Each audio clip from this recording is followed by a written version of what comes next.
There is a viral video this week everywhere of a bicyclist and a young driver having an altercation.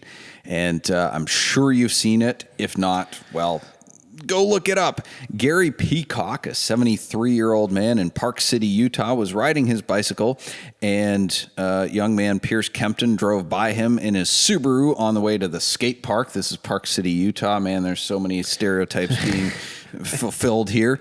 And apparently did not give him the requisite 3 feet that's required. So Gary pulled into the skate park behind the young man and proceeded to berate him verbally. And the young kid was, I mean, it was great. He actually was like super composed. He got out his phone and started filming immediately because Gary came right up to his window, just hot and angry, and just talking about how like awful this kid was, that he almost hit him, all these different things. And wouldn't let the kid leave. And the kid's like, dude, I'm just going to go skate, which Gary knew the lingo, and he thought that meant, oh, well, then I'm trying to leave. Like, I'm going to skate. Oh, but he's literally at a skate park. Yeah. So he like forced open his door multiple times. Gary did. And wouldn't let the kid leave. He's like, I'm going to call the cops. You have to stay here until then. Trying to get the kid's name and his license and all this stuff. Like basically playing cop, trying to detain this kid. Yeah, it was wild to watch. Yeah. And then one of Pierce's friends came by, and Pierce is like, hey, can you just like stand here? Because I don't know what's going on. And Gary took that to be a threat. Yeah, so while he's on the phone with the police, he's going, these two kids are being aggressive, and they're being by standing near me and stuff. And Pierce is like, dude, you need to give me space. Like, I can't even get out of my car. Yeah. So... Gosh, and he was so worried about it. He's like, well, yeah, there's other kid there. It feels like they're ganging up on me or something. It was wild to watch. Right. And this went on for a number of minutes until the cops finally showed up. And just the things he was saying, both to the kid and to the cops, were absolutely insane. He was asking if he could have him arrested. He told the kid, I'm on a bicycle, so, quote, I have more rights than you. There it is. That should trigger a whole lot of us who are fed up with the certain type of bicyclists on the road. Yeah, that one got me. So the cops arrived, and Gary, the bicyclist, goes over to the cop and immediately identifies himself as the complainant. And the cop, I commend him for his attitude. The first word out of his mouth was fantastic.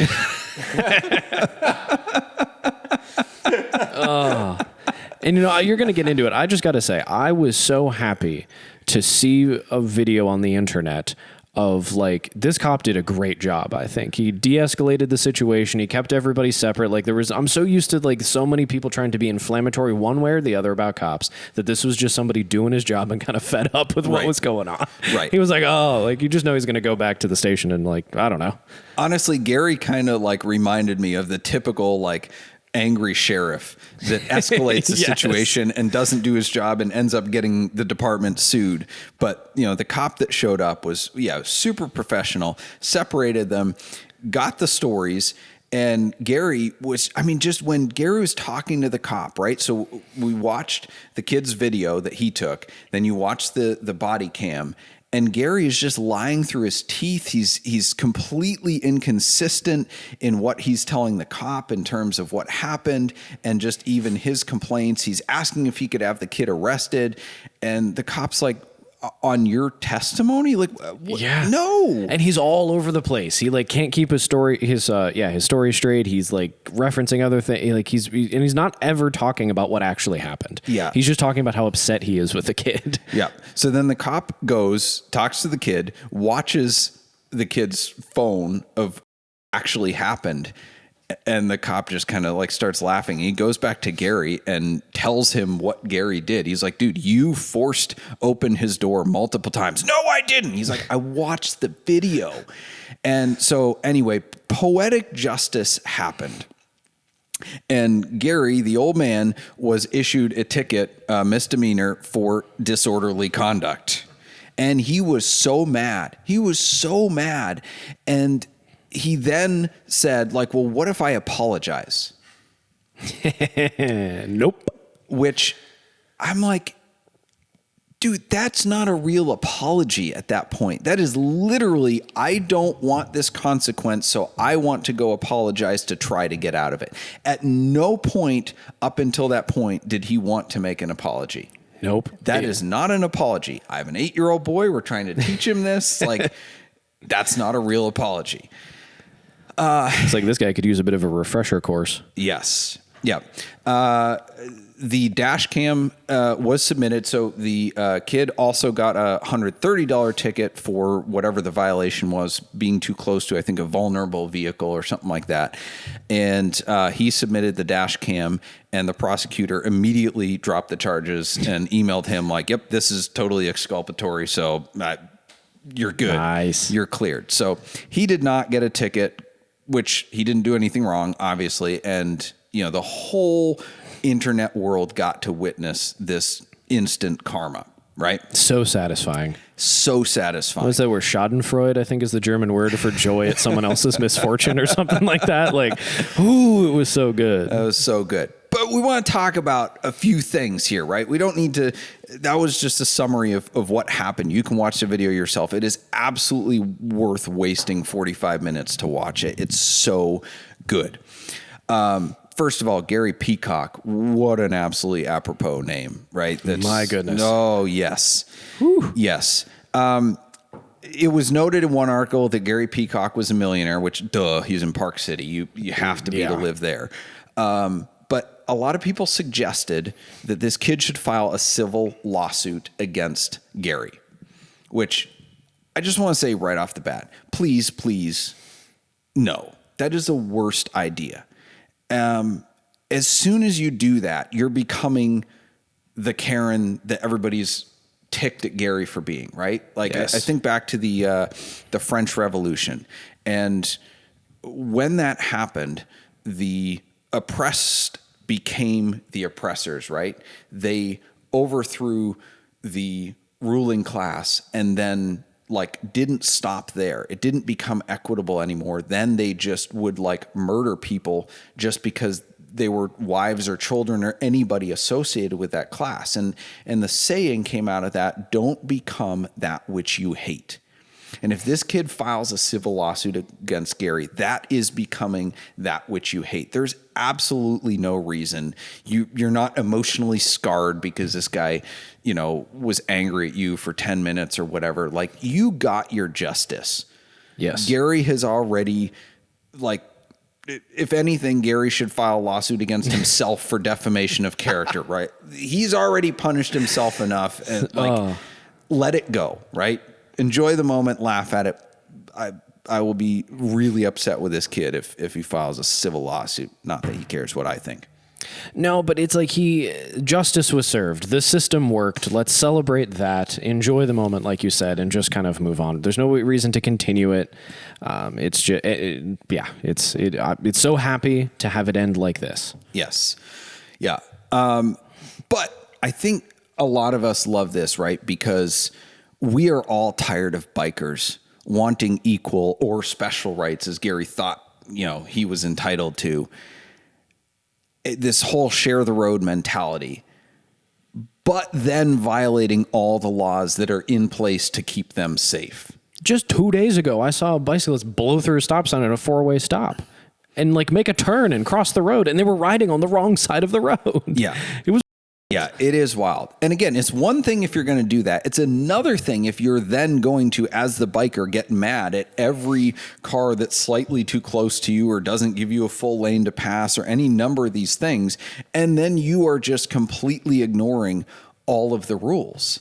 Like, these are laws for your safety. We are in 2-ton steel tanks, right? Yes.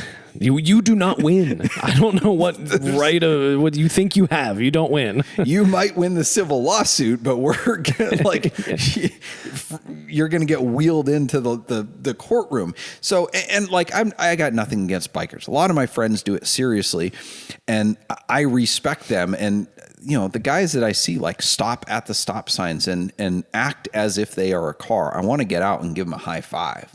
Be like, thank you for contributing to your own safety and helping me keep you safe, right? I'll give them all the space they need, but it's this attitude that these bikers have where they'll ride in these huge groups on roads where they're supposed to ride single file, and then you can't get around them. And, you know, again, they all get mad at you, and it's like... And it's always, and I'm going to be slightly petty here, you're being very upstanding, I think, in this moment, talking in general. Around here, where we live, it is always on the only nice twisty roads that exist, that they are in packs of like 20. With no shoulder. No shoulder. They're supposed to be in single file. Like, it's bad enough when there's like cops or traffic, and you're just trying to have a good time, not even be too much of a hooligan. And they're just in the way every time, all the time. Yeah. And they're around corners in the middle. Like, even if you're driving this below the speed limit on some of these corners and you come around and there's a whole gaggle of them, it's like dangerous. I've had to slam on my brakes a couple of times, and not because I was like driving crazy. It was, again, below the speed limit, around a turn, and just bam. Yeah. Yeah, absolutely. Absolutely. I think, though, we've all been on Gary's side before, too. And are you a closet cyclist, Doug? No. I'm a closet Karen. Oh. Right? So I think everybody identified with this video so much because we all share this frustration with bikers completely ignoring rules about sharing the road and just expecting cars to give them the right of way. And also the fact that in most states, cars are at a legal disadvantage. If anything happens between a car and a bike, it pretty much defaults to the person in the car is at fault. And that's very, very frustrating. But I've chased people down, followed them, called the cops on them, talked to them about times when they've done dangerous things on the road as well. Just the other day, somebody was on their phone, crossed the center line. I did a U-E. I caught up to them at a stoplight, asked them to roll their window down, and we had a conversation. Now, there's, I think, two important differences, right? One, it's fine to be a Karen if you're right. Oh, hot take. If you're Doug right. Tonight. Okay. Now, my transporter videos, I'm right. People still get angry at me, whatever. People will always be angry at you for being a Karen. But if you are right, then you can be a Karen. You can be a narc, right? Like, we want to be safe on the roads. And if someone's really doing something dangerous, the cops can't always get to them. Let's have a chat, right? I don't believe you also walked up and started ripping on their door and berating them and Correct. like a whole other business. I was not bordering on assault or kidnapping, trying to illegally detain somebody as a private citizen, right? Yeah, that's not how that works. There's so many other things that Gary could have been charged with. And it's interesting to note, too, that in one of the articles, the prosecutor said because Gary was charged with... gosh darn it, what was he charged with? Whatever ticket he got, the misdemeanor. Anyway, the case was closed, so additional charges could not be brought. So if the kid had said, like, oh, I want to press charges for assault or kidnapping or whatever, if that was even possible, like, you know, it was done, right? The case was closed, that was over, like, you know, and that's probably just fine. But no, you're right. When I have talked to people, I have either let the cops do their job, called the cops, followed them as long as it was safe or reasonable to do so, and then let it go. But honestly, nobody wants dangerous people on the road, right? If everyone enjoys instant karma when someone runs a red light in front of a cop. Oh, yeah, so right? good. Or when we're on the highway and somebody blows past you and then gets pulled over like a mile up the road by a cop who was waiting. Nope, not that? Okay. Nothing wrong with speeding. No, I'm that guy who blows past people. So speeding, that's not unsafe though, necessarily. Like, I get it, right? But like, I think all of us on the internet have to realize that there's a little bit of Gary in us, right? We love the instant karma, but we also want to be that Karen. But the point is whether or not what somebody was doing was actually unsafe and whether or not we were right. The problem with Gary's complaint is he was totally wrong, and he just he couldn't let it go. 15 minutes talking to the cop. He was still angry. He was still making stuff up, trying to get this kid jailed. He just he couldn't just go up to the kid and say, this was a problem. I got a problem. And please be more safe, and then let it go. Right. So I think that's the second important point, right? There's a line that you can cross when being a Karen becomes like a Gary, bad or dangerous or whatever. Yeah. Because you never know what you're putting yourself into. And that was the cop's point. It's like, we've gotten called to situations like this where there's a dead body because somebody had to air their grievance and it ended differently. For sure. You never know what anybody's got on them physically. You don't know what they're carrying with them mentally that day, what kind of state they're in. So I agree that I would love a safer road, and if a discussion can be had to kind of call somebody out and make them feel some of that guilt as ooh, I did mess up, without it escalating, I'm all for it. But. Yeah. Well, and if Gary had simply done that, this would be a non-story. It wouldn't have gone viral, right? No. It would have been over and done with, but he just couldn't let it go, and so that's why we have a fun story. But the funny thing was too. It's ironic in all these videos, of course, his Saab biker shirt was front and center. I was so sad. It really is a Saab story. Yeah, if Saab wasn't bankrupt, they probably would have sued him as well for defamation of their brand by him wearing this shirt. R.I.P. Saab. We love a good Swedish car brand, even though they're less than Swedish now. I'm wearing my Prancing Moose shirt, which is not officially Volvo, but close enough. That brings us to the props and flops, which as always is brought to you by Switchcars. Switchcars is the enthusiast dealership where we buy, sell, and consign only cars that we like ourselves.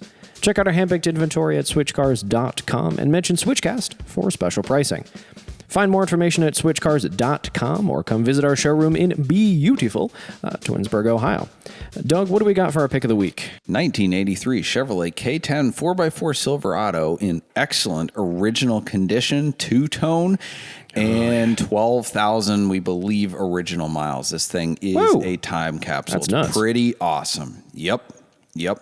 Prop of the week. Speaking of Saabs, Nick Kruger and his team, who previously held the coast-to-coast-to-coast cannonball record and had it beaten by 9 minutes, went out this past weekend and beat the record again by over 3.5 hours. Whoa. 61 hours, 59 minutes, coast-to-coast-to-coast.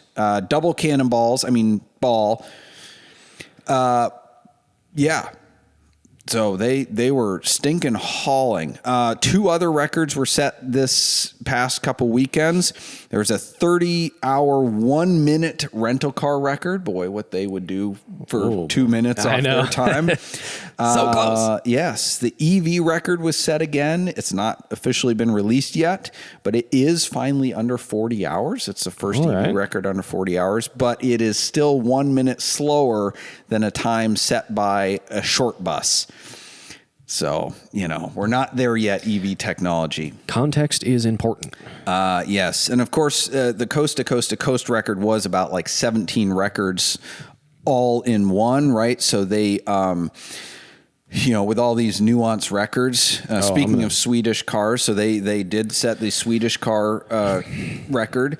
They also set the foreign car record that was owned by a GM or American conglomerate. They also set the non-existent manufacturer award, like the defunct manufacturer one. They set the first leg of a double continental record. They set the second leg of a double transcontinental record as well. Well, each of those vehicle records, the Swedish car record, is actually 3 records because it would be the Swedish New York to LA record and the Swedish LA to New York record and the Swedish double transcontinental record. The record they did not set, though, because it was Nick Wesley and Chris Michaels. Previously, Mark Spence was the third man. So they did not set the record for a team of three doing a transcontinental record who changed out their third team member. That record is actually held by us because it was me and Arnie and Berkeley, and then Berkeley got switched for Dunedell. So unfortunately, they didn't set. Ethan, did you let Doug have coffee before recording today? We agreed to not let this happen. I followed every bit of that. Okay, our flop of the week. A Ferrari SF90 owner was looking to trade their vehicle into, I believe, Earth Motor Cars. This one went viral as well. Yes. So they want to trade in an SF90 that they're 200K underwater on. I remember when a Ferrari was 200K. I know. Like, whoa, that's a lot of cars, actually. Yeah. On a 3-year-old C8. So it seems like... so I'm pulling some of this data from the Jalopnik article on it. They financed the entire purchase price and had like a $10,000 a month car payment, which is... It was like $770,000 they bought it for. Which, come on, people, we've been talking about this market. You got to know when stuff is overpriced. And he still owes $690,000 and some change. Oh, gosh. He had to take out a loan to pay his rent because his working situation changed. He's not pulling in the same amount of money. That's when you just let the car get repoed and they'll sue you later for the difference. Yeah, I'm like, sort it out. Pay your bills, pay your rent. Oh my gosh. Let the Ferrari go. But yeah, he was trying to trade down to a Corvette C8, which is like $80,000. But he wants to roll $200K negative equity in. Bro, ain't no bank on the planet giving you a 300% loan to value ratio. But don't worry, he just says he wants another sports car to drive because he has to keep a certain kind of image. Thank you for joining us for Switchcast with Doug Tabbitt and Tyler Sanders, produced by Ethan Huffnagel. Switchcast is an automotive entertainment and opinion show, and nothing we say should be taken very seriously. We do not give tax, investment, legal, emotional, or professional advice, and the only licenses we hold are driver's licenses. The opinions expressed on this show are exclusively held by the people pontificating at that moment and do not reflect the values of our producers or sponsors. Our theme music is provided by Emily and Ivory. You can stream their full album on Spotify or SoundCloud. If you like this show, you can stream it in its entirety on your favorite audio podcast platform.